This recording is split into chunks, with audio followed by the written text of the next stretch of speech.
இறங்கி அடித்த விஜய் ஒரே கல்ல ரெண்டு மாங்காய். என்ன இப்படி டைட்டில் போட்டிருக்கேன்னு யோசிக்கிறீங்களா? வீடியோ முழுசா பாருங்க. இன்னைக்கு பொங்கல் திருநாள் வாழ்த்துக்களை தமிழ்நாட்டில் இருக்கக்கூடிய எல்லா அரசியல் கட்சி தலைவர்களும் சொல்லியிருக்காங்க. ஏன் பிரதமர் மோடியில இருந்து பல தேசிய தலைவர்கள் கூட சொல்லியிருக்காங்க. பொங்கல் வாழ்த்து சொல்றதுல அரசியல் இருக்கா? இல்லாமலா இருக்கும்.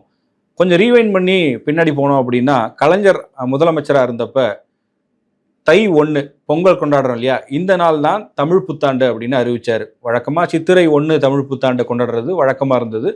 கலைஞருடைய ஆட்சி காலத்துல அவரு தை 1 பொங்கல் திருநாள தமிழ் புத்தாண்டா அறிவிச்சிருந்தார். அதுக்கப்புறமா அதிமுக ஆட்சி வந்த பிறகு அப்போதைய முதலமைச்சர் செல்வி ஜெயலலிதா என்ன பண்ணாங்கன்னா, கலைஞர் பிறப்பித்த அந்த அரசாணையை ரத்து செஞ்சுட்டு சித்திரை 1 தான் தமிழ் புத்தாண்டு அப்படின்னு அவங்க அறிவிச்சாங்க. அப்போதிலிருந்தே இந்த கான்ட்ரவர்சி அப்படின்றது அரசியல் அரங்கத்துல மிகப்பெரிய அளவுக்கு பேசுபொருளா இருந்தது. ஒவ்வொரு முறையும் பொங்கல் திருநாளுக்கு தலைவர்கள் எப்படி வாழ்த்து சொல்றாங்க அப்படிங்கிறது கூர்ந்து கவனிக்கப்படும். வழக்கமா மற்ற பண்டிகைகளுக்கு ஒரு டெம்ப்ளேட்டா ஒரே மாதிரி எல்லா தலைவர்களும் வாழ்த்து சொல்லுவாங்க. அந்த வாழ்த்துக்குள்ள என்ன அரசியல் இருக்குன்றத பெரிய அளவுக்கு யாரும் யோசிக்க மாட்டாங்க. ஆனா இந்த பொங்கல் பண்டிகை வரும்போது தை 1 அப்படிங்கிறத தமிழ் புத்தாண்டுன்னு எந்த கட்சிகள் சொல்லுது, வெறும் பொங்கல் திருநாள்னு யாரெல்லாம் சொல்றாங்க அப்படிங்கிறது ஒரு விவாதமாகும். அந்த வகையில இன்னைக்கு பொங்கல் திருநாளுக்கு வாழ்த்து சொல்லும் போது விஜய் என்ன பண்ணியிருக்காருன்னா, பொங்கல் வாழ்த்துக்களோடு சேர்த்து தமிழ் புத்தாண்டு அப்படின்னு மென்ஷன் பண்ணி வாழ்த்துக்களை சொல்லியிருக்காரு. இதுல என்ன விஷயம் இருக்கு அப்படின்னு யோசிக்கிறீங்களா? திமுகவுடைய ஸ்டாண்டு படி கலைஞர் அன்னைக்கு தை 1 பொங்கலை தமிழ் புத்தாண்டுன்னு அறிவிச்சிருந்தாரு. ஆனால் இப்போது நடக்கக்கூடிய திமுக ஆட்சியில முதலமைச்சர் மு.க. ஸ்டாலின் அவருடைய வாழ்த்துல தமிழ் புத்தாண்டு அப்படிங்கிறத எந்த இடத்துலையும் பதிவு பண்ணல, பொங்கல் வாழ்த்துக்கள்னு சொல்லியிருந்தாரு. சில தினங்களுக்கு முன்னாடியில இருந்து திராவிட பொங்கல்னு முதலமைச்சர் அதை சொன்னது சமூக வலைதளங்கள்ல பேசு பொருளானது. நாம் தமிழர் உள்ளிட்ட சில கட்சிகள் அதை விமர்சனமும் பண்ணாங்க. இது ஒரு பக்கம். இன்னொரு பக்கம் அதிமுகவை பொறுத்த வரைக்கும் அவங்களுடைய ஸ்டாண்டுங்கிறது செல்வி ஜெயலலிதா அவர்கள் ஏற்கனவே எடுத்த அதே நிலைப்பாடு தான். அவங்கள பொறுத்த வரைக்கும் சித்திரை 1 தமிழ் புத்தாண்டு, தை 1ங்கிறது தமிழர் திருநாளாம் பொங்கல் அப்படின்னு வழக்கமா அவங்க எப்படி வாழ்த்து சொல்லுவாங்களோ அதே மாதிரி வாழ்த்து சொல்லிட்டாங்க. விஜயோட இந்த வாழ்த்து செய்தி அப்படிங்கிறது இப்போ பொலிட்டிக்கலா ஒரு டிஸ்கஷன் பாயிண்ட் கிரியேட் பண்ணியிருக்கு. பிஜேபியில இருந்து மிக கடுமையான எதிர்ப்புகளை தாவேகா தலைவர் விஜய் சொன்ன அந்த வாழ்த்து செய்தி எதிர்கொண்டுகிட்டு இருக்கு. ட்விட்டர்ல அவர் பதிவிட்ட வாழ்த்துலையும் சரி, ஃபேஸ்புக் போன்ற சமூக வலைதளங்கள்லையும் சரி, விஜய்க்கு கடுமையான எதிர்வினையை பிஜேபி அல்லது பிஜேபி ஆதரவாளர்கள் கொடுத்துட்டு இருக்காங்க. அது எப்படிங்க வரும்? தை 1 தமிழ் புத்தாண்டுன்னு சொல்றதுக்கு நீங்க யாரு? இப்ப தெரியுது பாருங்க, நீங்க தான் டிஎம்கேவோட பி டீமு. டிவிகேவும் டிஎம்கேவும் வேற வேற இல்ல. விஜய் பண்றது டிஎம்கேவோட அரசியல் தான். டிவிகேங்கிறதே ஒரு சாஃப்டான டிஎம்கே தான் அப்படின்னு பிஜேபியில தொண்டர்கள்ல இருந்து 2ஆம் கட்ட தலைவர்கள்னு பலரும் கடுமையான விமர்சனங்களை விஜய் மேல வைக்கிறாங்க. எப்படி அவர் சொல்லலாம்? திமுக தான் இந்த மாதிரி விஷயத்த ஸ்டார்ட் பண்ணி வச்சாங்க, அவங்களே இப்ப அமைதியா இருக்கும்போது நீங்க ஸ்டார்ட் பண்றீங்களா? இதனாலதான் நாங்க உங்களை எதிர்க்கிறோம்னு சொல்லி விஜய்க்கு கடுமையான ஒரு எதிர்ப்பு. இன்னொரு பக்கம் திமுக ஆதரவாளர்கள்லயே ஒரு சிலர் அவங்க ஏன் முதலமைச்சர் தமிழ் புத்தாண்டுன்னே சொல்லலாமே, கலைஞர் கருணாநிதி இருக்கும் போதே அவர் சொன்ன விஷயம் தானே, ஏன் இப்ப அமைதி காக்குறாங்க அப்படிங்கிற ஒரு கேள்வியை திமுக ஆதரவாளர்கள் தரப்புல இருந்து எழுப்புறாங்க. நாம் தமிழர் கட்சி இதை எப்படி பாக்குது? சரி, இதுக்கு விஜய் மட்டும்தான் இந்த வாழ்த்து செய்தியில, இந்த பொங்கல் வாழ்த்து செய்தியில தமிழ் புத்தாண்டுன்னு சொல்லியிருக்காரா அப்படின்னு பார்த்தா இல்ல.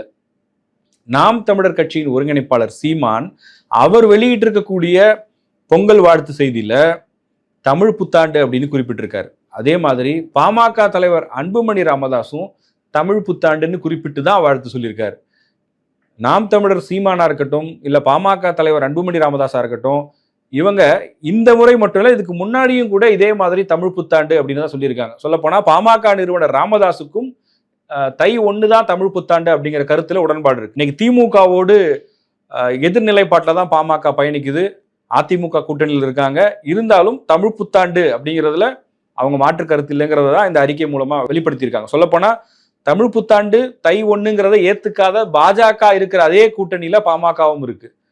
அப்படி இருக்கும்போது விஜயினுடைய கருத்து அப்படின்னு வரும்போது அது ஏன் பேசு பொருளா மாறுது, அதுக்கு பின்னாடி என்ன அரசியல் இருக்கு அப்படின்னு பார்க்கும்போது, தாவேகாவை பொறுத்த வரைக்கும் திமுகவுக்கு மாற்று நாங்க தான், திமுக எங்களுக்கு அரசியல் எதிரி தான். அதாவது திமுகவினுடைய கொள்கைகள் எந்த வகையிலும் எங்களுக்கு எதிர்ப்பு கிடையாது, அரசியல் ரீதியா மட்டும்தான் அவங்க எங்களுக்கு எதிரி. இந்த தமிழ் நிலத்தினுடைய அரசியலை திமுகவை விட வலுவாக நாங்க தான் பண்றோம் அப்படிங்கிறத தெரியப்படுத்துற மாதிரியான ஒரு ஸ்டாண்டு தான் இதுன்னு சொல்றாங்க. பாமக, நாம் தமிழர், தாவேகா இவங்க 3 பேரும் தமிழ் புத்தாண்டுன்னு குறிப்பிட்டிருக்கிற அதே நேரத்தில் வேற யாரெல்லாம் குறிப்பிடல அப்படின்னு பார்த்தோம். சில பேர் வந்து எதுக்குப்பா இந்த கான்ட்ரவர்சின்னு சொல்லி அந்த விஷயத்துக்குள்ளே போகாம பொதுவாக வாழ்த்து சொல்லிட்டு போறதையும் நம்ம பார்க்க முடியுது. இப்போ இனிமே வரப்போற நாட்கள்ல இப்ப சித்தாந்த ரீதியான அரசியல் அதிகம் பேசப்படக்கூடிய இந்த தேர்தலில் தாவேகா திராவிடமும் தமிழ் தேசியமும் இந்த மண்ணினுடைய 2 கண்கள் அப்படின்னு சொல்லியிருந்தாங்க. அதுதான் நம்முடைய தாழ்மையான கருத்தும் அப்படின்னு விஜய் மேடையிலேயே பதிவு பண்ணியிருந்தாரு. தமிழ் தேசியத்தையும் தங்களுடைய ஒரு ஐடியாலஜியா தான் டிவிகே எடுத்துக்குது. அதனாலதான் தமிழ் புத்தாண்டுன்னு வரும்போது தை 1ங்கிறதுல உறுதியா இருக்காங்க. அதனாலதான் விஜய் இப்படி சொல்லியிருக்காருன்னு டிவிகேவை சேர்ந்த சில பேர் சொல்றாங்க. தனிப்பட்ட முறையில கேட்கும் போது என்னங்க விஜய் இப்படி சொல்லியிருக்காரு, சில பேர் வந்து இதை கிரிட்டிசைஸும் பண்றாங்க. விஜய்க்கு என்னங்க தெரிய போகுது, யாரோ எழுதி கொடுத்துருப்பாங்க, ட்வீட் அட்மின் போட்டிருப்பாரு, இதுல விஜய்க்கு அதுக்கு என்ன சம்பந்தம் இருக்கு, அதை போய் நீங்க சீரியஸா பேசுறீங்களே கிரிட்டிசைஸ் பண்றதை பார்க்க முடியுது. விஜய் ஆதரவாளர்கள்கிட்ட கேட்கும் போது அப்படிலாம் கிடையாதுங்க, அவருக்கு அந்த தெளிவான பார்வை இருக்கு. சித்திரை 1 தை 1 அப்படின்னு கேட்டா தாவேகா தலைவர் விஜய்க்கு, தாவேகாவுக்கு தை 1 தான் தமிழ் புத்தாண்டு. இந்த வருஷம் மட்டும் இல்லை, நீங்க போய் பாருங்க, போன வருஷம் அவர் சொன்ன வாழ்த்து செய்தியிலையும் இதே மாதிரி தான் இருந்திருக்கும். அதனால இது வந்து என்னமோ இந்த எலெக்ஷனுக்காகவோ இல்லை திடீர்னு வந்து இப்படி சொல்றாரு அப்படின்லாம் சொல்லாதீங்க. அவர் இதுல ரொம்ப கிளியரான ஒரு ஸ்டாண்ட் எடுத்திருக்காரு அப்படின்னு சொல்றாங்க. ஆனா இன்னொரு வீடியோ ஒன்று வைரல் ஆகுது, ஒரு பழைய வீடியோனா ரொம்ப பழைய வீடியோ இல்லை, பீஸ்ட் அப்படின்னு ஒரு படத்துல விஜய் நடிச்சிருந்தார். அந்த படத்தோடைய ப்ரமோஷனுக்காக ஒரு இன்டர்வியூ கொடுத்திருப்பாரு. டைரக்டர் நெல்சன் தான் அந்த இன்டர்வியூ பண்ணியிருப்பாரு. சன் டிவில அந்த இன்டர்வியூ வந்துச்சு, இப்போ அது யூடியூப்ல இருக்கு. அந்த படம் பார்த்தீங்கன்னா ஏப்ரல் 13 வந்துச்சு. தமிழ் புத்தாண்டு சித்திரை 1 தமிழ் புத்தாண்டு கொண்டாடக்கூடிய ஒரு நாளைக்கு முன்னாடி, இந்த ஏப்ரல் 14க்கு முன்னாடி நாள் ஏப்ரல் 13 வந்து இந்த படம் ரிலீஸ் ஆச்சு. அப்போ அந்த இன்டர்வியூவில் கடைசியில் விஜய் என்ன சொல்லியிருப்பாருன்னா, அனைவருக்கும் தமிழ் புத்தாண்டு வாழ்த்துக்கள்னு சொல்லியிருப்பாரு. என்ன விஜய், நீங்க சினிமால ஹீரோவா இருந்தீங்க, பீஸ்ட் படம் நடிக்கும் போது உங்களுக்கு சித்திரை 1 தமிழ் புத்தாண்டா இருந்துச்சு, அரசியல்வாதியா மாறின உடனே தை 1 தமிழ் புத்தாண்டா அப்படின்னு விஜயை நோக்கி கேள்வி எழுப்புறாங்க. இதுக்கு விஜய் தரப்புல இருந்தா அவங்க பதில் சொல்லணும். பட் எது எப்படியோ விஜய் சொன்ன அந்த ஒரு வாழ்த்து செய்தி கூட, இப்ப விஜய் பேசி எவ்வளவு நாள் ஆயிடுச்சு, ஜனநாயகன் ஆடியோ லான்ச்சுக்கு பிறகு விஜய் வந்து எங்கேயோ வாயை திறந்து பேசவே இல்லை. ஒரு பக்கம் அவருடைய ஜனநாயகன் படம் பிரச்சனை, ராகுல் காந்தியிலிருந்து இங்க தமிழ்நாடு மாநிலத்தில் இருக்கக்கூடிய அரசியல் கட்சி தலைவர்கள்னு சொல்லி எல்லாரும் பேசுறாங்க. இன்னொரு பக்கம் விஜய் சிபிஐ விசாரணைக்காக டெல்லி போறாரு, அதுவும் பேசு பொருளா மாறுது. இன்னைக்கு அவர் சொன்ன ஒரு வாழ்த்து செய்தியும் மிகப்பெரிய அளவுக்கு விவாத பொருளாக மாறி இருக்கு அப்படிங்கிறது தான் கவனிக்க வேண்டிய ஒன்றா இருக்கு. இப்போதைக்கு இந்த விஷயம் அப்படின்றது சமூக வலைதளங்கள்ல மட்டும் விவாதிக்கப்படக்கூடிய ஒரு விஷயமா இருக்கு. இது தேர்தல் நேரம் அப்படிங்கிறதுனால அரசியல் கட்சி தலைவர்கள் இதை அடுத்த கட்டமா பேச ஆரம்பிப்பாங்க.